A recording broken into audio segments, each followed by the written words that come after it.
आप तो बिल्कुल हिंदुस्तान को हेल्पलेस सा बता रही है कि पाकिस्तान के साथ अमेरिका भी है, चाइना भी है, क्या करेंगे आप? और हम अकेले खड़े। ये हकीकत है। आज महबूबा मुफ्ती पहली फीमेल हैं जो जम्मू और कश्मीर की चीफ मिनिस्टर रही हैं।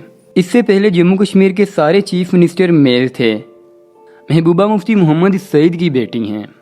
2016 में मोहम्मद सईद का इंतकाल हो गया। इन्होंने अब कश्मीर की यूनिवर्सिटी से वकालत का इम्तिहान पास किया और फिर सियासत में हिस्सा लेना शुरू कर दिया।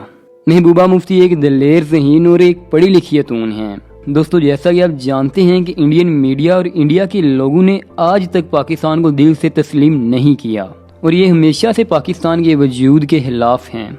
दोस्तों, रजत शर्मा एक ऐसा इंसान है जो हमेशा से एंटी पाकिस्तानी है। रजत शर्मा एक इंडियन एंकर है जिसका आपकी अदालत के नाम से करके एक शो भी है और वो अपने शो में डिफरेंट सेलिब्रिटीज़ को इनवाइट करके पाकिस्तान और इस्लाम के खिलाफ बातें करता है। ऐसे ही इसने अपने शो में महबूबा मुफ्ती को इनवाइट किया।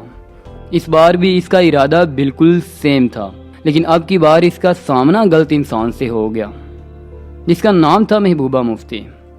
रजत शर्मा अपनी टीआरपी बढ़ाने के चक्करों में महबूबा मुफ्ती से पाकिस्तान के बारे में सवाल पूछने लगा। जब इसने पाकिस्तान के खिलाफ महबूबा से सवाल किए तो महबूबा ने इसको खरी खरी सुना दी, यहाँ तक कि इसको लाइव प्रोग्राम में घटिया इंसान भी बोल दिया और इस घटिया इंसान की बोलती मुकम्मल तौर पर ही बंद कर दी। जब इसने सवाल किया कि पाकिस्तान हमेशा से इंडिया में हमले करवाता है तो इस पर महबूबा मुफ्ती ने कहा, भला मोदी के होते पाकिस्तान को क्या ज़रूरत है हिंदुस्तान में हमले करवाने की। इसने मजीद सवाल किया कि पुलवामा में जो धमाका हुआ था वो पाकिस्तानी ISI ने करवाया था।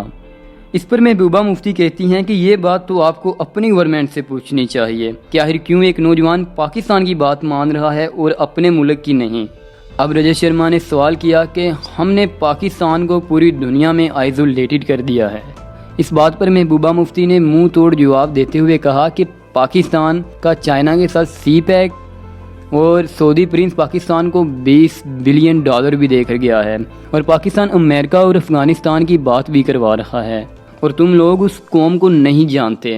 वो तो मौत से भी नहीं डरते। उनका अकीदा है कि उनकी असल ज़िंदगी मौत के बाद शुरू होती है और तुम लोग पाकिस्तान से कभी भी नहीं लड़ोगे और ना तुम लड़ सकते हो। अगर हिम्मत है तो उनकी तरफ आंख उठाकर भी देखो, वो तुम्हारा मुंह तोड़ देंगे। जब सऊदी प्रिंस भारत आए तो आपके मोदी जी उनके सामने भिखारियों की तरह खड़े थे। महबूबा मुफ्ती ने मजीद कहा कि ये जो CRP के 40 जवान मारे गए हैं तो पूरे इंडिया की चीखें निकल गई हैं। कश्मीर में तो हर रोज़ लोग शहीद होते हैं। उन्होंने कहा कि अगर आप समझते हैं कि हम जंग करके जीत जाएंगे तो ऐसा कभी भी पॉसिबल नहीं है, क्योंकि जंग में हमेशा से नुकसान होता चला आ रहा है। उन्होंने वहां बैठे लोगों से मुखातिब होकर कहा कि अगर आप चाहते हो कि भारत में अमन रहे तो आपको पाकिस्तान से हर सूरत डायलॉग करना होंगे और आज नहीं तो कल, कल नहीं तो परसों जम्मू कश्मीर आज़ाद हो जाएगा इंशाअल्लाह।